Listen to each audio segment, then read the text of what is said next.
Hello there and welcome back to The Closet Historian and back to my sewing room for another project. Today I'll be showing you how I put together the armor-inspired appliqued leather jacket as seen in my recent lookbook, Songtus, which you can check out that lookbook here. This will be similar to the process I used to make my first appliqued leather jacket here on the channel, this brown and green number here, although the base pattern of it and also the pattern of the applique itself is of course different. But although this is not a project that requires a lot of technical skill in any way, that's kind of the reason I do these jackets this way is because you don't have to really learn to work with leather in order to do this, or it's very much like a baby steps, dipping your toe into working with leather because it's all appliqued onto a fabric base that is much easier to sew with traditional techniques. But though it doesn't require any additional extra sort of skills, it does require quite a bit of time, so we better go ahead and get started.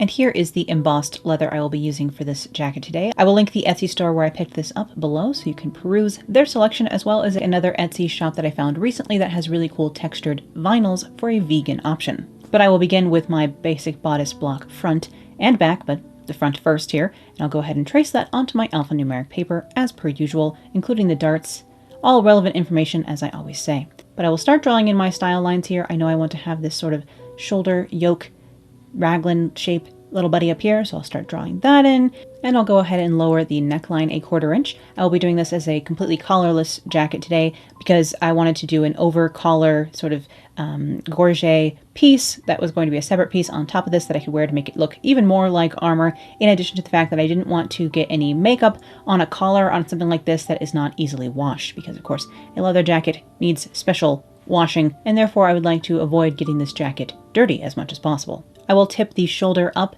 1/8 of an inch and extend it out 1/8 of an inch as well, just for a little bit more of a stronger shoulder, and then I'll lower the underarm 5/8 of an inch and add on 1/4 inch along the side seam, adding in both of those last two modifications for a little bit more wearing ease if I'm wearing this over a sweater or something like that in the fall and winter time, when I will finally be able to wear this jacket, unlike now when it is 94 degrees outside. So it's a good way to make sure I stay inside, honestly. I'm going to modify this shape up here just a little bit as I'm cutting this out, realizing I wasn't going to have a lot of width in the main part of the body up here in the shoulder area. Honestly, I could have just done this shoulder like piece here that I'm cutting off and I'm about to add seam allowance to, both the main body and this little yoke piece, I guess. I could have done this just with the leather piecework and done the princess seam all the way up to the tip of the shoulder, and it would have given basically the same look in the end, but been a bit easier to sew because this is quite curvy to sew this convex and concave curve back together up here. But, you know, hindsight, as always. I will go ahead and start labeling these. I'm drawing in my grain line and such. Then I'll cut this apart along the front princess seam here. I did just add a line from the apex up into the shoulder to be able to change this into a shoulder princess seam here, and I will do a lot of the same modifications you see me do all the time. I do get questions about why I don't just keep a princess seam version of my block around and trace that to start with. It's because I put this line somewhere different every time. It's always a little bit different. If you're paying really close attention, you'll see that sometimes I put it, you know, closer to the neckline, sometimes closer to the shoulder tip. It's not exactly in the same place every time, and I like to just be able to decide for each princess seamed project exactly where I want the princess seam line to be.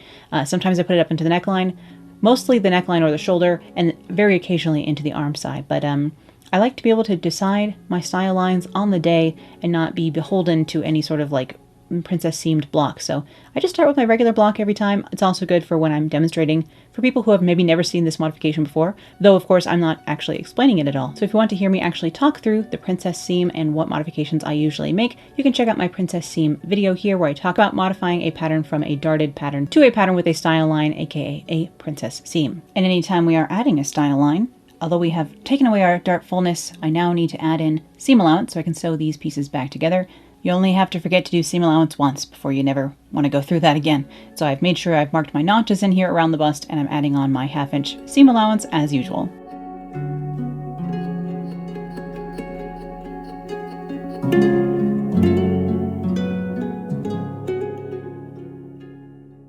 I will go ahead and trace a copy of the back and make the same sort of modifications, tipping the shoulder up and out that 1/4 inch, lowering the arm side again 5/8 of an inch, and adding 1/4 inch along the side seam as well, again, just for a little bit of extra room since this is going to be a jacket and I'll be wearing it over other things. I will also lower the neckline, matching that up with what I did to the front, and make sure I have the little shoulder accent in the same sort of place before I whip that down into the arm side here. I will be adding a princess seam to the back here and illuminating this dart as well, so I'll draw a line from the dart point up into this curve at the shoulder, and I'll tilt the dart in about 3/8 of an inch towards the center back just to alter the angle of this as well, before I cut the dart fullness away entirely as I separate this into the back princess seam. Again, label this buddy a little bit. Again, I will need to add seam allowance to all these pieces once I cut them apart and cut that dart fullness away. So I do often use style lines on jackets, so you've seen me do these sort of modifications before. If you've been here for a couple of videos, you've probably seen me princess seam something. I do it all the time.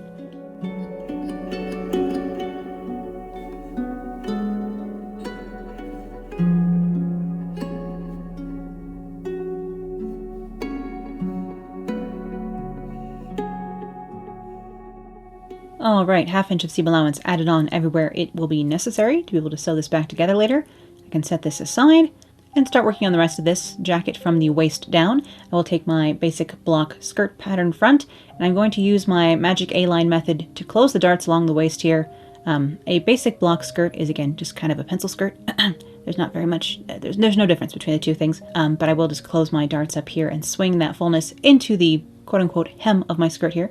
For an A-line skirt, I need to add on the same 1/4 inch along the side seam that I did for the top of the jacket, and the same 1/2 inch along the front for being able to sew this to its lining later. And I'll make this around 9 or 10 inches long here, this sort of peplum of my jacket. Just measure down from the waist and curve off the hem. Draw that in here. You, of course, can create any shape you want, especially after you A-line it like this. I will draw in my stitching line along the top of the waist here of both my front jacket piece, the bodice piece, and then the skirt here, just to see where I need to have the split. This is less because I'm going to be putting a seam here in the fabric layer, but I just want to have this indication in here for when I'm designing the pattern of the leather later. I will do the same sort of modifications to the back to create, again, an A-line skirt, like a very short A-line skirt for the back using my back pattern here. Again, you can watch my full A-line skirt video to learn more about exactly how I'm closing those darts up there and kind of see 2 different ways of doing it. This is the sort of magic invisible way. But you can also just draw the darts in there and close them up with the slash and spread method, as we call it in pattern drafting. Again, I'm going to make sure that this is the same length at the side as the front pattern, have it dip down a little bit longer in the back, and I will actually separate this into 3 pieces across the back. So the center piece here will be cut on the fold, and then there will be 2 pieces along the side. And you can see I actually have this line separating the 2 pieces in the wrong place, so I'm about to fix that. Because I had used my bodice pattern as a guide, but put the mark in the wrong place. I used the edge of it where the seam allowance was as opposed to where the actual stitching line is. Again, something to always be careful of. And I will go ahead and separate the center back from the side back pieces here and add seam allowance between those 2 pieces as well. Although they won't be sewn back together, this will actually be a slit in the back sort of peplum of this, but they will be sewn to a lining. I will tape down my floops, and then I have my back pattern all ready to go, my front pattern all ready to go, and it's time to start designing exactly what pattern I want for all of my leather applique that will be stitched all over this jacket. And a couple of pieces are, again, going to be cut on the fold, so I took some extra paper and created full pieces for those, so I could see exactly what I was working with when it came to the shape. And the key to this really is just flipping my pattern pieces over, drawing in a 1-inch barrier around the edges so that I don't get too close to any of my seam lines, because I want to keep those fabric only, which makes seaming this actual jacket together easier. And then I'm keeping either a 1/2 inch or 1/4 inch buffer between the pieces of leather for the different sections as well. And the gaps between the pieces of leather both are a stylistic accent and do add a little bit of flexibility in for when I'm wearing the jacket as well. Now, I was mostly inspired by cuirass pieces from suits of armor from around the mid 1400s to the 1500, basically the late 15th century in general, just looking at the different style lines and decorative elements of the armor from that time and trying to get that same sort of elegant, swooping, almost bat wing, very gothic looking shapes. Of course, this is gothic as in the original gothic, back from the gothic era itself, using those same style elements as inspiration for how I wanted to piece my leather together to make it look a little bit like plate armor. But doing something like this, you can make it as intricate, as many or as few pieces of applique as you would like. Of course, again, you can use a vinyl as the applique. You could use a wool felt to do applique like this. Anything that is not going to fray along the edges, basically. But as I am drawing directly onto my actual pattern pieces that I will need to use to cut out the fabric and the lining later, I am tracing new copies of all these little design elements, all these little puzzle pieces here that I will need to cut out of my leather. So I'm just creating a stack of those, labeling them as best I can, side, back, piece A, B, C, D, things like that. Just doing anything I can to help myself not get confused later on. And I'll use that same order of operations to go through all of the different pieces of the main body of my jacket here. Of course, this is the kind of cuirass-shaped portion of my jacket. I do have to make some decisions later when it comes to the sleeve, but we can talk about the sleeve when we get to it.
All right, let's cut a nice big sheet of paper. And I'm going to be tracing a sleeve pattern that I use all the time here in my studio. It's just my basic sleeve block with a tiny bit of puff added up here into the sleeve cap. This is actually, you can see it's labeled ROTJ sleeve. This is because this is the sleeve pattern I made for my Return of the Jedi Luke Skywalker inspired dress. Again, I can link to that video below for you in the description if you'd like to check it out. Several years ago, I made a dress inspired by Luke Skywalker's black Jedi outfit that he wears at the end of that movie.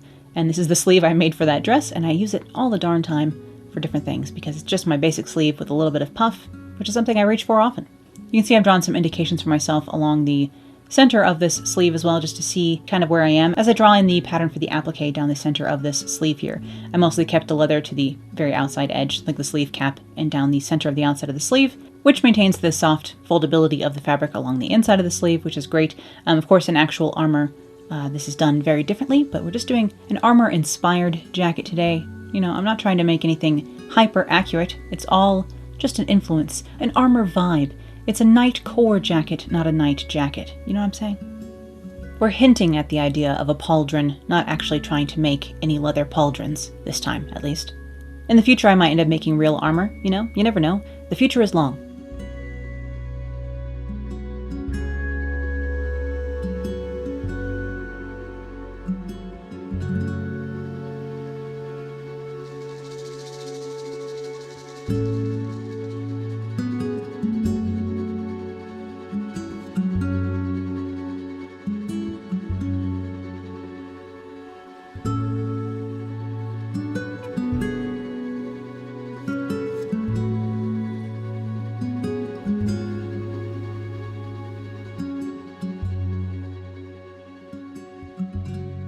But after I have finished all of my pattern drafting, I will go ahead and lay out all the pieces I need on my black cotton twill that I'm using as the base for this jacket today. Then of course I needed to cut everything out of my leather as well. I did try and keep the orientation the same, so the pattern in the leather is rather geometric, so I made sure that for each piece it was mirrored, or at least made an attempt to have it be a bit mirrored and have all the geometry of the embossing be in the same direction, so that when it goes onto the jacket itself nothing looks particularly out of place. If I cut something out, upside down or turned 90 degrees, it would have been quite noticeable. So I made sure that everything, I chose which side was up on my piece of leather and stuck with that for the rest of cutting out all my little baby pattern pieces here. And before I start gluing this down, and yes, I'll talk you through why I'm gluing it, I want to lay everything out first to make sure everything fits. And actually, if you wait like 24 hours after you cut the leather and before you start doing this, but I do think the edges kind of move around and shift a little bit after you cut them out, just as the leather kind of shrinks up on itself a little bit and moves around and kind of settles into its new shape. So I will refine the shapes of these. Even though I cut them out using the pattern pieces, they might not fit exactly as I had originally intended, so I will go around and trim extra little bits if I need to make sure that the spacing seems even enough and looks how I want it to in the end. And once I have everything laid out and know where each piece goes, I can actually put a tiny bit of PVA glue, in this case tacky glue, along the back and glue these into place on top of the fabric. This seems like a very strange thing to do. I agree with you, but think about it this way. You can't pin these things into place without creating holes in the leather that will never go away. So this is how I did my first jacket. It's held up quite well. Of course, all of these pieces are about to be top stitched down into the twill itself. This is just to temporarily hold these pieces in place as I stitch them. This is what I'm doing instead of pinning these pieces. And in addition to this taking quite a bit of time all on its own, I will leave each of these pieces to dry overnight before I try and stitch them, just so I don't gum up my needle too much trying to stitch through wet glue.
Now I do have a leather-specific needle here in the machine, over here on the 99K. I'm going to use a top stitching thread as my top thread and a regular Gutermann all-purpose thread as my bobbin thread for this. Just seems to be what works for me in my process. You might want to give a couple of different things a try. Figure out which stitch length you like. I'm using the largest stitch length here on this machine, which I think is 6 stitches per inch. And I'm pulling all the threads to the back, and I will actually just do a couple of overlap stitches at the very end once I get all the way around the box here. And I'll pull all my threads to the back and tie them shut, and that's how I'm going to finish these. I had a little bit of trouble this time with the tension on the first couple of pieces I did, but once I tightened up the tension a little bit, it seemed to be behaving again. Everything worked out just fine, and I could get the rest of this applique work done. Sewing down all my little bits of leather that are glued in place. Again, they are only, you could easily peel these off. They're only temporarily in place with that glue. White glue isn't really meant for sticking fabric and leather together, but it holds long enough that I can go ahead and get my stitching in place, and is inert enough. Actually, PVA glue is an archival quality glue, pretty useful to have around actually in the craft room or sewing room. I also use it watered down to stiffen hats or stiffen silk for making silk flowers, if you've seen me do that here on the channel before. If gluing pieces of leather down to fabric feels a little bit weird, sticking a piece of silk into a glue solution is even stranger, because silk is expensive and it seems very strange to be sticking it into a bucket of glue. But it does work. If you want to see me make some stiffened silk flowers here on the channel, check out some of my videos from the Whitby gown last year, where I made dozens and dozens of silk flowers stiffened with glue. But I will use this same method to stitch down every single piece of leather in my patchwork, as it all needs to be completed before I can actually start sewing the jacket itself together. I don't know very much about armor, although it is sort of tangential to the study of clothing in some ways. I don't know a ton about menswear in general, which of course armor falls into, although to specialize in lady armor would be very cool because there are rare pieces out there, especially those examples of like iron stays that I have no idea what those were for, but they're very inspiring me for the white HTV dress that I'll be talking about soon here on the channel. But I have seen quite a lot of armor in my time, just from touring various places in England, probably my favorite collection being at the Wallace collection. They have a lot of arms and armor from all over the place, and very intricate, beautiful swords and armor, and full suits of armor that are for both the person, the rider, and the horse itself. Although I don't know if jousting is very kind to horses. It seems like something they wouldn't enjoy. Although less related to armor, I would like to create a full Elizabethan costume one day. Just for fun, of course. For having Shakespeare-themed parties at the house, you know? Again, all occasions must be accounted for, including the occasionally hosting a Shakespeare reading at the house in full costume. And once I have completed all the top-stitched applique work here, I can start sewing the jacket together, sewing the back princess seams as it were. And you can see it is a little bit more difficult to maneuver the fabric now that I have basically the world's toughest interfacing on it, aka big panels of leather. So sewing around curves is a little bit more annoying once all the leather is in place, as you can imagine. But even all this maneuvering isn't nearly as bad as it would be if I were just sewing the leather together itself. So at least this is still fabric and behaves as such. And I can go ahead and clip my curves along the seam once it's sewn into place and press that seam allowance open. I will then top stitch this seam allowance down along either side of the seam, using my presser foot as a guide to stitch about 1/8 of an inch away from my original seam here. Switching over to a larger stitch length. For my actual seams, I used 12 stitches per inch, as is pretty usual for me here in my sewing practice, but I'll switch over to an 8 stitches per inch for the top stitching itself. And you can see I am just using regular thread for this. I didn't switch back to the top stitching thread. There was enough switching back and forth of the thread without doing that as well. And then once I have the back together, I can go ahead and sew on the little shoulder yoke pieces as well. Again, this is less fun because it's rather a curvy seam. The convex and concave curve is rather, acute, I guess. It's not a soft curve up here, and the fabric is, again, no longer very soft either. I did switch back from the leather needle to a regular sewing needle for this as well. A 12 at least, but probably a size 14 needle will be best with a thick cotton twill fabric like this. This fabric is similar to like a lightweight denim, but with no stretch. And this is a cotton twill from moodfabrics.com. I know, it's very shocking. Again, I will clip my curve, press that open, and top stitch. And then I can start working on my peplum pieces for this jacket, stitching together the side seams first here, between the front and side back peplum pieces. And for the center back of the skirt portion of my jacket, I will just start prepping the lining for that because it'll be kind of bag lined everywhere except for the waist. And I'll start prepping the lining for the rest of this jacket as well, especially the skirt portions here, because I will be lining everything from the waist down separately and doing that first before I line the rest of the jacket. So you'll see that near the end of the video. I will then grab my pattern pieces to mark the notches around the bust between my front and side front pieces here so I can sew the front princess seams. Again, this will be quite curvy with all this leather going around, and I did end up putting a couple of clips into the straight piece here, seeing as I will have to clip this curve after it is sewn. There's no trouble putting a couple of shallower clips in here just to help me facilitate the pinning of it all.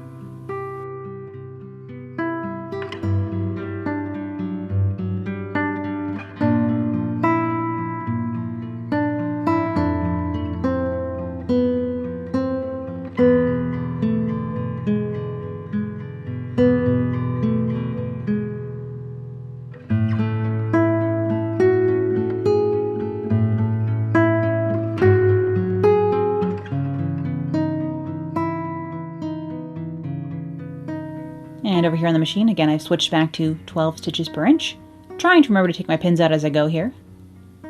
And I'll stitch my side seams for the peplum and those front princess seams.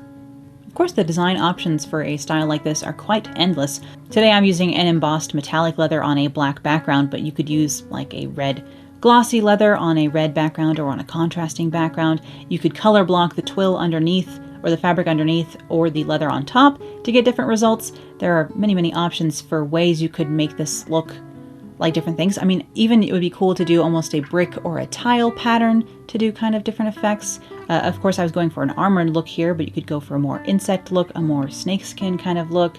There's really endless options with this sort of idea, and I'm definitely looking forward to playing with it more in the future. Especially as I have a metallic oil slick rainbow effect leather here in the studio that I'm excited to put to use in another jacket like this one.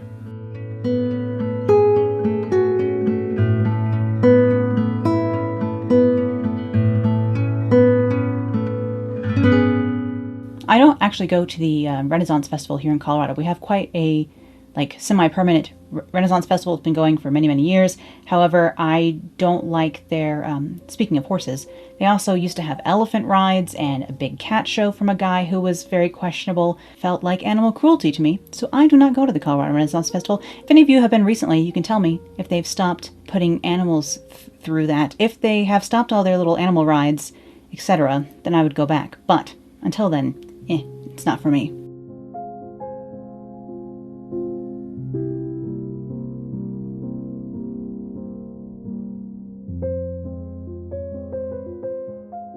But as usual, I will clip my curves and press everything open using the assistance of my tailor's hand, and everything will need to be top stitched as well, just like I did for the back pieces. And again, you could use contrasting colored top stitching, or add another color in, or match it to the leather, or match it to the twill. You know, there's lots of different options when it comes to the stitching on this as well. You can stitch the top stitching on the jacket and the top stitching on the leather in different colors, or with different effects. Endless, endless options. I will go ahead and bag line all the pieces of my peplum now. So I'm pinning all the edges except for the waist, because the waist will be caught when I sew these pieces to the main body of the jacket. This is just an acetate twill lining from, again, Mood Fabrics. I have a really hard time finding nice linings that I like. If there was somewhere that reliably had twill weave rayon lining, like rayon Bemberg or Cupro lining in various colors, but especially black, for less than like $24 a yard, I would be very pleased. Somewhere out there are nice lining fabrics. I think it's actually easier to find them when I'm in London, but it's not the thing I'm most excited to stock up on when I'm shopping in London is not plain linings. But there is so much tailoring, more traditional tailoring work going on in London that it is a little bit easier to find nice linings there. But online I have such a hard time finding plain black twill weave rayon lining. If you know of some, let me know. And again, stitching on my shoulder yokes is extra fun with these very curvy seams in my very stiff fabric. But I'll give everything a nice press. I'm not going to understitch these pieces because I will be top stitching them in a moment. So they will have stitching to hold everything in place, but instead of understitching, it will be top stitching. Just because I've top stitched the rest of this jacket, might as well keep it up.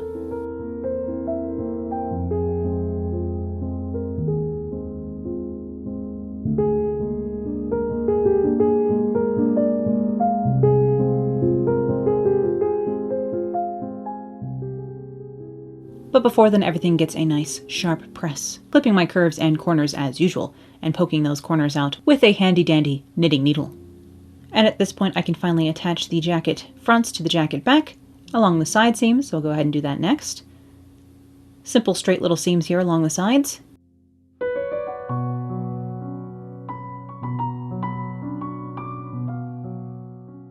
And yes, I will top stitch all my peplum pieces. That's what I'm doing first here over on the machine.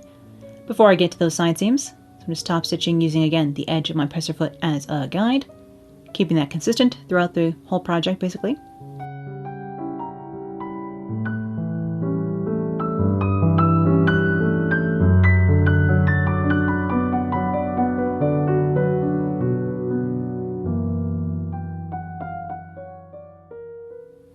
And I will go ahead and sew my peplum pieces on along the waistline seam here. So I'll line up the side seams first for both the left and the right pieces here, making sure that both the twill and the lining are getting caught, where these will be stitched together. And then the center piece just kind of fits in between each of these along the middle. And you can see I sewed over my pins here, because here I am taking them out after the seam is finished. Who, me? Never. So now I have these little peplum flaps hanging down from the waistline of my jacket. I will clip the curviest bits of my waistline seam and press all the seam allowance up into the main body of the jacket. I will actually then run a line of top stitching along this waistline seam along the top edge here to hold all the seam allowance up into the jacket as I have it stitched here, just because it is rather thick and I think it could use it. And you can see what that looks like from the inside here, like so. Not that you can see the black top stitching on black on the outside much, you know? But I will go ahead and line up my shoulder seams now and stitch those next. And I am still kind of catching up on sewing my lining together as I do this as well. Because as is pretty typical for me, I'm behind on sewing my lining together. I do put it off, as, you know, sewing with slippery fabric is not my favorite. And actually, as you are watching this, I'm away from the sewing room. I'm actually in San Diego visiting my grandparents, so you may be in the sewing room today, but I am not. Though sadly, it'll be too hot to wear this jacket there either, of course. Alright, yes, time to set my sleeves into the body of the jacket. Of course, I don't think I've shown any of the sleeve sewing up to this point. Same applique, you know, gluing, stitching process for those, and then just stitching the underarm seam, gathering stitching into the top of the sleeve cap that I can gather up here at the top near where the shoulder seam is. But in general, I like to pin the underarm seam and the side seam at the bottom there first, and then pin the center of the sleeve to the top shoulder seam, and then fit everything down in between on either side for the front and the back here. And then I'll stitch these into place. There's no trouble setting in a sleeve if you have a little bit of sleeve puff, because it allows for a tiny bit of variation in the arm side to have that bit of extra gathering up at the top of the shoulder. Once I have that set in, I'm going to put a couple of clips in this arm side, especially along the bottom of the curve, just for helping with ease of movement and comfort in this jacket, because these are thicker, more stable fabrics that we have going on here. And I used all the same sort of steps to stitch my lining together and set my sleeves into my lining as well, same sleeve pattern. And I will now slip the lining on right sides together over on top of my jacket here, and I will pin around the edges, down the fronts, around the neckline, so I can stitch this into place. Leaving myself a good 1 inch free at the waistline so that I can turn the waist of this lining up and cover up all my seam allowance along the waist, which you will see in a moment here after I have this stitched in.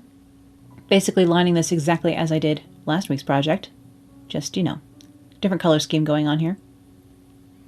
And this is actually a more casual project for me. You know, a casual leather jacket to throw on while running errands, etc. As compared to a sequin bodice, which is probably a little too formal for like the grocery store. Home Depot, you know. I already get enough looks when I'm wandering around the Home Depot. I don't need to wear sequins there. It'll just make the whole thing less comfortable for an introvert like me.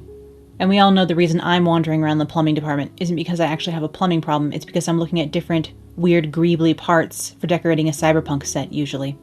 I'm rarely in Home Depot for the reasons that most people are in Home Depot. Although I do hope that will change, because hopefully I'll be buying a house soon enough. And then I'll actually have to get home improvement supplies at the home improvement store instead of just weird decorations for my various silly sets.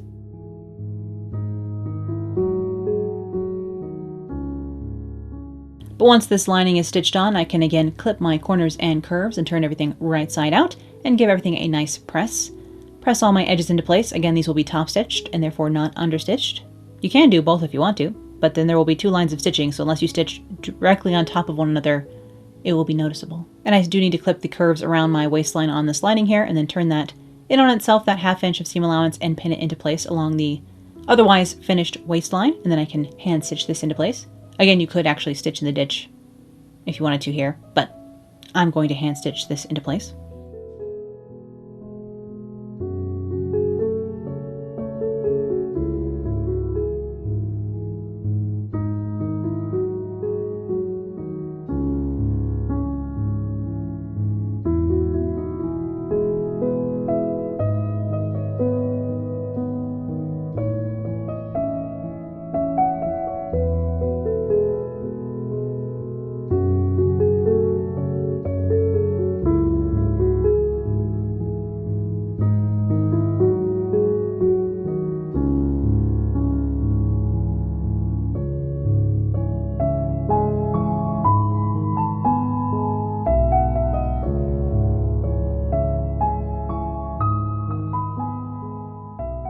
Then I will top stitch along the front edges and along the neckline as well. I have that kind of pinned in place so I can have my lining where I want it. This lines up with the top stitching that is already on the peplum for the jacket, so again, if you top stitch one place, you might as well top stitch the rest, is my moral of the story here.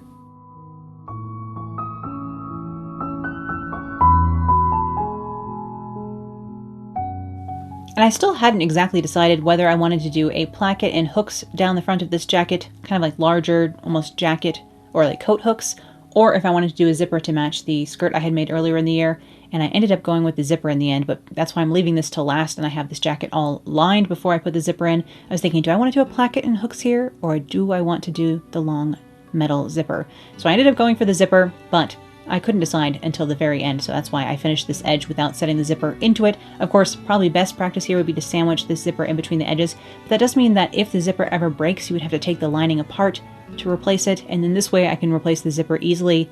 And I wouldn't want to actually rip into this jacket much just because it was so much work to put it together. Might as well just stitch the zipper onto the edge. The edge of the zipper isn't going to fray or anything, so I stitched the zipper on here last, and actually this will be the last step for this jacket today. I do feel like I was not very chatty today, so I'm sorry if I'm a little bit out of it in this video. Doing my best to explain what I'm doing while on probably 0 battery power at this point. So hopefully I'm in San Diego, walking around the zoo or Balboa Park or something, soaking up a little bit of culture and a little bit of sun so that I can get back to you with more energy.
And here is my finished appliqued leather jacket being worn in Sanctus.